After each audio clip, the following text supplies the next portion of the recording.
ng bayan, maasahan anumang panahon.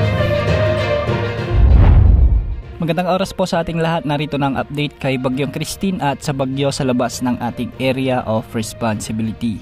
Sa ngayon nga ay malapit na sa boundary ng Philippine Area of Responsibility si Bagyong Christine at huli itong namataan ng pag-asa sa layong 255 kilometers west-northwest ng Bacnotan, La Union o 255 kilometers west-southwest ng Sinait, Ilocos Sur.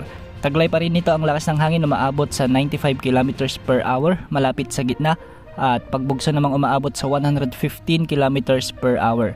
Kumikilos ito ngayon ng 15 kilometers per hour ng west-northwest. Kahit nasa labas na ng ating area of responsibility si Bagyong Christine, nakataas pa rin ang tropical cyclone wind signal number 2 sa northwestern portion ng mainland Cagayan kasama na ang Babuyan Islands. Signal number 2 din sa may Nueva Vizcaya, sa may Apayao, Abra, Kalinga, Mountain Province, Ifugao, Benguet, Ilocos Norte, Ilocos Sur, La Union, sa may Pangasinan, Nueva Ecija, Tarlac, Pampanga, sa may Zambales at ang northern portion ng Bataan.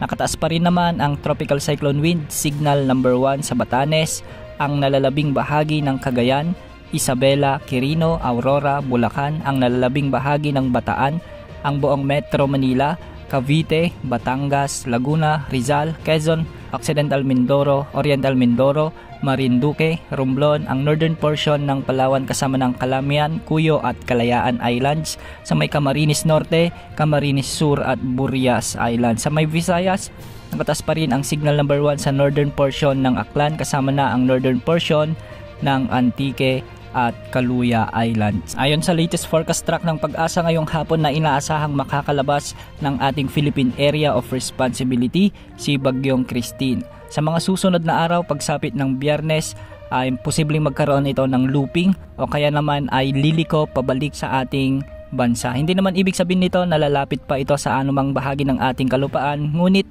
depende ito sa magiging galaw o kilos ng bagyong paparating na papasok sa ating area of responsibility.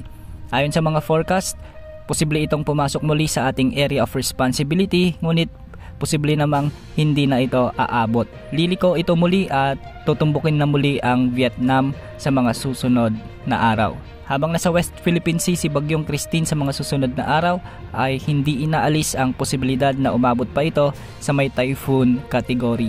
Dahil nga sa lawak nito, posibleng magiging maalon pa rin ang mga dagat na sakop ng ating bansa. Samantala, isang bagyo muli ang namataan sa labas ng ating area of responsibility at ito ay namataan ng Pag-asa sa layong 2,235 km silangan ng Eastern Visayas. Taglay nito ngayon ang lakas ng hangin na maabot sa 65 km per hour malapit sa gitna at pagbugsong umaabot sa 70 km per hour. Kumikilos ito ng northwest sa bilis na 20 km per hour. Ayon sa mga forecast nito, posible itong pumasok sa ating area of responsibility sa mga susunod na araw at posibleng tawagin ng Pag-asa bilang Bagyong Leon. Inaasahang lalakas ito sa typhoon category at ito ang dahilan kung bakit magiging paurong o babalik si Bagyong Christine malapit sa ating PAR sa mga susunod na araw. Sa ngayon, hindi pa naman ito nakikitang tatama sa anumang bahagi ng ating bansa, ngunit dahil sa matagal pa at malayo pa, posible pa ang maraming pagbabago. Yan muna ang update sa lagay ng panahon. Ito pang weather update ng bayan, maasahan anumang panahon.